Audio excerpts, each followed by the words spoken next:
Hello মরিনার্স, আজকে আমরা কথা বলবো জোসে মলিনাকে নিয়ে। জোসে মলিনা আমাদের ওই প্রবলেমটা সলভ করে দিচ্ছে, যেটা আমাদের প্রবলেম লাস্ট ইয়ারের শেষের দিকে হচ্ছিল, যেটা আমাদের প্রবলেম ছিল আর যার জন্য আমরা আইএসএল কাপটা জিততে পারলাম না। আর সেই প্রবলেম ছিল যে আমাদের যে কোচ অ্যান্টোনিও লোপেস হাবাস একটা দুর্দান্ত কোচ, ঠিক আছে, ওর ফরমেশন, ওর ট্যাকটিক্স, ওর ডিফেন্স সাজানো আলাদাই লেভেলে কাজ করে, কিন্তু একটা ভুল ছিল। সেই ভুলটা হচ্ছে অ্যান্টোনিও লোপেস হাবাসের ম্যাচ রিডিং অতটা পারফেক্ট ছিল না, যার জন্য আমরা আইএসএল কাপ ফাইনালটা হারলাম। কারণ মুম্বাইয়ের কোচ পিটার ক্র্যাকের কিন্তু ম্যাচ রিডিং অপূর্ব। আর এই জিনিসটা যদি আমরা রেকটিফাই করতে পারতাম তাহলে কিন্তু আমাদের সিজন অলরেডি সাকসেসফুল হয়ে যেত। এটা অলরেডি সাকসেসফুল সিজন, ঠিক আছে, আমাদের ট্রেভেল আসতো। তো আমি তখনই ভাবছিলাম যে পরের সিজন তো হাবাসই থাকবে, তাহলে কি আমরা এই জিনিসটাই দেখতে পাবো। কিন্তু না, হাবাস নেই, আমাদের এখন মলিনা আছে। আর মলিনার ব্যাপারে আমি আগে একটা ভিডিও বানিয়েছি, আপনারা চাইলে দেখতে পারেন, আই বাটনে আমি দিয়ে দিয়েছি। আর ওটা হচ্ছে ওর আগের ভিডিও, যে ও আগে কী কী করেছে না করেছে, ওর মানে কোথায় কোচিং করিয়েছে না করিয়েছে এক্সেট্রা। তো এই ভিডিওটা আমি যেটা কথা বলবো, যে মলিনা যে আমাদের যে ভুল ছিল সেটা হচ্ছে ম্যাচ রিডিং হচ্ছিল না হাবাসের অতটা ভালো, যার জন্য আমাদের টিম একটু হলেও সাফার করেছে। ওই মিস্টেকটা আর করছে না। আমাদের মলিনার ম্যাচ রিডিং দুর্দান্ত, এত সুন্দর ম্যাচ রিডিং একটা প্লেয়ারের আমি অনেক পর, একটা কোচের আমি অনেক দিন পরে দেখলাম আইএসএলে।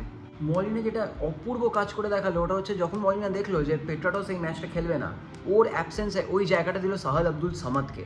আর যখন সাহাল আব্দুল সামাদকে ওই জায়গাটা দিলাম, আমি জানতাম এটা কাজ করবে, কারণ আমি ওই জায়গাটাই চাইছিলাম যে ওখানে গ্রেগ স্টুয়ার্ট যেন না খেলুক, ওকে শ্যাডো স্ট্রাইকার খেলানো হোক। আর তাই হলো। আমি গ্রেগ স্টুয়ার্টের ব্যাপারে আসছি, কিন্তু সাহাল আব্দুল সামাদ এত সুন্দর পারফরমেন্স দিল ওখানে, এত সুন্দর থ্রুপাস বাড়াচ্ছে, ইনশর্ট এত সুন্দর খেললো, মানে পেট্রাটোসের রিপ্লেসমেন্টে, ঠিক আছে। ওটা কিন্তু একমাত্র সাহাল আব্দুল সামাদই পারতো। আর কেন পারতো?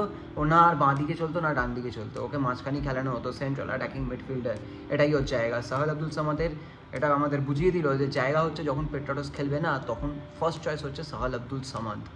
এটাই ওর টিমের সব থেকে বড় কাজ। আমাদের দেখুন বেঞ্চের প্লেয়ার কিন্তু সবসময় স্ট্রং রাখতে, strong bench win you strong matches and wins you title. যেরকম মুম্বাই আমাদের কাপ ফাইনালে যখন হারিয়েছিল, ওদের কিন্তু বেঞ্চ পাওয়ারের জন্যই হারিয়েছিল। এইটা কিন্তু মলিনা এবার করে দেখালো, ওর ম্যাচ রিডিংটা এতটাই ভালো। আর একটা খুব শার্প ডিসিশন নিল, ওটা হচ্ছে মানবীরকে কিন্তু পরের দিকে সেন্ট্রাল ফরওয়ার্ড খেলাচ্ছিল। আর মানবীর দেখলো যখন সব কিছু করে দিয়েছে, মানবীরকে তুলে আনলো, তুলে এনে আশিস রায়কে আনলো, কারণ আশিস রায় হলো মানবীরের সাবস্টিটিউট, ঠিক আছে, ও রিপ্লেসমেন্ট। আশিস রায় কিরম করে ফ্ল্যাঙ্ক থেকে উঠছে ওটা দেখে নিল। আশিস রায়কে আর রাইট ব্যাক খেলানো হবে না, ওকে আমরা রাইট মিডফিল্ডারই খেলাবো, তো ওটাও দেখে নিল কিরম করে করছে। সিমিলারলি আর আমাদের আশিক কুরুনিয়ান 1.5 বছর ফুটবল খেলে, ইনজিওর্ড ছিল, ঠিক আছে, এসিএল ইঞ্জুরির জন্য। এবারে লিস্টনের বদলে দেখে নিল যে আশিস রায়ের কিরম অবস্থা। আশিস রায় খুব একটা ভালো ছিল না, কিন্তু আমি আশিস রায় মানে আশিক কুরুনিয়ান কি বলছি আমি, আশিক কুরুনিয়ানকে দেখে নিল যে ওকে কীরমভাবে ইউজ করা যায়। আশিক কুরুনিয়ানের এখন খুব একটা ইউজ নেই, কারণ এখনও সবে ইঞ্জুরি থেকে উঠেছে, ওর কয়েক ম্যাচ লাগবে, টাইম লাগবে এখন পুরোপুরি শেপে আসতে, কিন্তু মলিনা এটা করে দেখে নিল। আরেকটা যেটা অনেক বড় কাজ করলো ওটা হচ্ছে গ্রেগ স্টুয়ার্টকে শ্যাডো স্ট্রাইকার খেলালো। ওকে শ্যাডো স্ট্রাইকার খেলানোটা একটা অপূর্ব ছিল। একটা ক্রিয়েটিভ স্ট্রাইকার হিসেবে গ্রেগ স্টুয়ার্ট ছাড়া আর মানে কি বলবো, ক্রিয়েটিভ স্ট্রাইকার হিসেবে আমাদের গ্রেগ স্টুয়ার্ট, আর নর্মাল স্ট্রাইকার যে আছে Fox in the boss, Cummins নয়তো ম্যাকলারেন। এবার কামিন্স না ম্যাকলারেন এটা পরের কথা, কিন্তু এই ফরমেশনে যদি আমরা খেলি এরমভাবে, যখন দরকার পড়বে আমরা যদি এটা করি, আমরা ডিফেন্সকে ছিঁড়ে রেখে দেবো। এরম করলে কোনো ডিফেন্স টিকতে পারবে না। এটা আমি হয়তো একটু বড় কথা বলে দিচ্ছি, বেশি বেশি হাওয়ায় কথা বলছি, কিন্তু মানে আমাদের অ্যাটাকিং হাফটা অতটাই স্ট্রং হয়ে যাবে যদি আমাদের দুটো স্ট্রাইকার ওরমভাবে খেলে। আর গ্রেগ স্টুয়ার্ট আজকে যে খেলা দেখালো, ওরম যদি খেলা দেখায়, আর গ্রেগ স্টুয়ার্ট সেই খেলা দেখাবে, কারণ আমাদের এটা অলরেডি প্রুভেন আছে, আইএসএলে গোল্ডেন বুট উইনার ছিল আগে, ঠিক আছে, এবারও আমাদের হয়েও ওটা করে দেখাক। আর এই ক্রেডিটটাও আমি মলিনাকেই দেবো।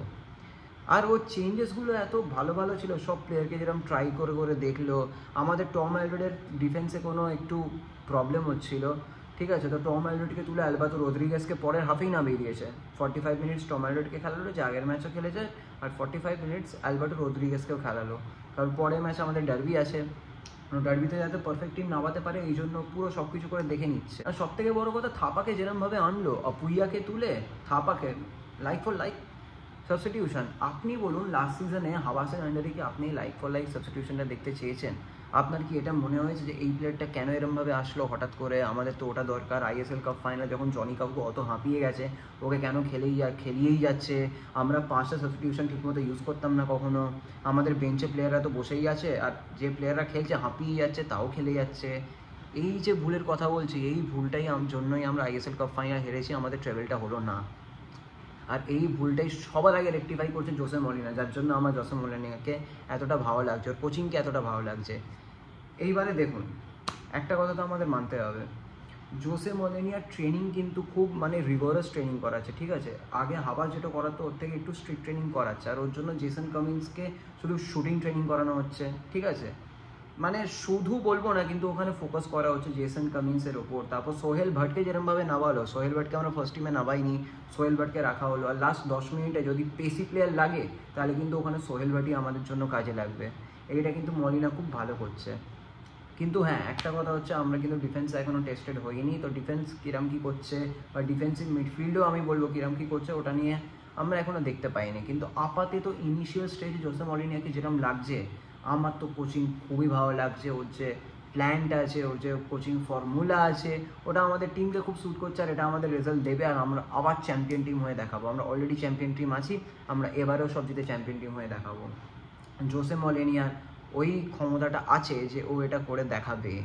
কিন্তু হ্যাঁ, ডিফেন্সে আমরা একদমই টেস্টেড হইনি। আর ডার্বিতে ডিফেন্সে কী হবে, ডিফেন্স নিয়ে আমিও একটু চিন্তায় আছি। তো ডিফেন্সে কী হবে ওটা তো আমাদের দেখতে হবে।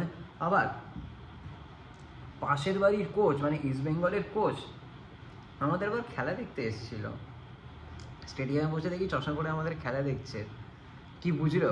এটা কি বুঝলো যে এদের ডিফেন্সটা একটু উইক আছে, এখান থেকে অ্যাডভান্টেজ নিয়ে যাবে, উইঙ্গারগুলোকে হু করে ঢোকাবো, তো এত চাপ হয়ে যাবে। তো এটাই আমাদের দেখতে হবে যে ডিফেন্সটা কিরম পারফর্ম করছে ডার্বিতে কোচের আন্ডারে। যদি ডিফেন্সটাও ঠিকঠাক করিয়ে দেয়, অ্যাটাকটা অলরেডি করিয়ে দিয়েছে, ঠিক আছে, যদি ডিফেন্সটা ঠিকঠাক করিয়ে দেয় তাহলে তো সিজন আমাদের হাতে, ডার্বি আমাদের হাতে, দুরান্ত আমাদের হাতে, সিজন আমাদের হাতে। আমি আবার হয়তো একটু বেশি বলে দিলাম, কিন্তু ডিফেন্স যদি ঠিক করিয়ে দেয়, এর সাথে ঠিকঠাক ডিফেন্স করাতে পারে, তাহলে কিন্তু আমাদের টিম মানে টপ কন্টেন্ডার তো হয়েই যাচ্ছে। এমনিতেই স্ট্রং টিম আছে, টপ কন্টেন্ডারও হয়ে যাবে। এটাই ছিল আজকে আমার ভিডিও, যে জোসে মলিনার ইনিশিয়াল স্টেজে কোচিং আর কোচিং প্ল্যানস কিরম ছিল।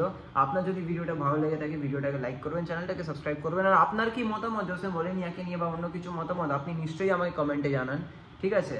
আর until next time, thank you for watching. জয় মোহন বাগান।